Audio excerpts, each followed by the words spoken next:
Pékin, 14 mai 2026. Les caméras s'éteignent et le masque tombe. En coulisses, Xi Jinping vient d'adresser à Donald Trump l'avertissement le plus violent de l'histoire sino-américaine. Ne t'avise plus jamais d'aider Taïwan.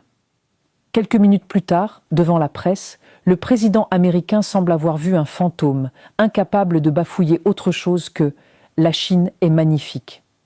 Entre le chantage aux terres rares, le blocus d'Ormuz et l'épuisement des munitions américaines, l'Amérique est-elle en train de sacrifier son allié historique pour éviter l'effondrement? Bienvenue sur ce dossier spécial de Rapport Géo. Ce que nous allons décortiquer aujourd'hui n'est pas un sommet diplomatique ordinaire. C'est une scène de capitulation, méticuleusement orchestrée par Pékin et dont les ondes de choc redessineront la carte du pouvoir mondial pour la décennie à venir. 6 mois durant, nos analystes ont observé la convergence de 3 crises. Le surmenage stratégique américain au Moyen-Orient, l'épuisement capacitaire de l'arsenal occidental et la montée en puissance d'un axe de fer reliant Pékin, Téhéran et Moscou.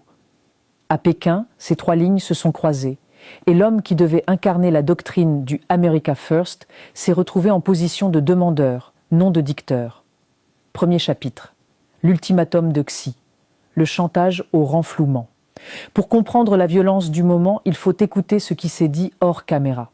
Selon les éléments rapportés par les services chinois et confirmés en partie par la déclaration officielle de la porte-parole Mao Ning, Xi Jinping n'a pas négocié, il a posé un prix. Ce prix s'appelle Taïwan.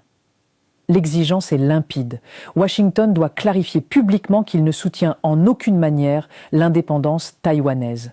En échange, et seulement en échange, Pékin acceptera d'examiner 3 demandes américaines qui relèvent toutes du sauvetage d'urgence. Premièrement, une assistance pour la réouverture, ou du moins la stabilisation, du détroit d'Ormuz, fermé depuis l'invasion israélo-américaine de l'Iran.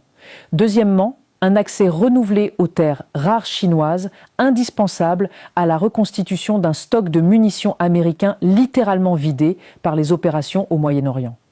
Troisièmement, une coopération tacite sur les marchés financiers pour soutenir les grandes capitalisations américaines, dont les PDG attendent désespérément un signal de stabilité. 3 leviers, un seul prix, Taïwan. Cette structure n'est pas une négociation entre égaux. C'est ce que nous appelons en analyse géostratégique une vassalisation économique conditionnelle. Pékin ne demande pas une concession, il exige un alignement. Et la formule employée par Xi, telle que rapportée « si tu mishandles cela ne serait-ce qu'un peu, tu es fini », n'est pas un avertissement diplomatique. C'est une menace de désintégration politique adressée personnellement au chef de l'exécutif américain.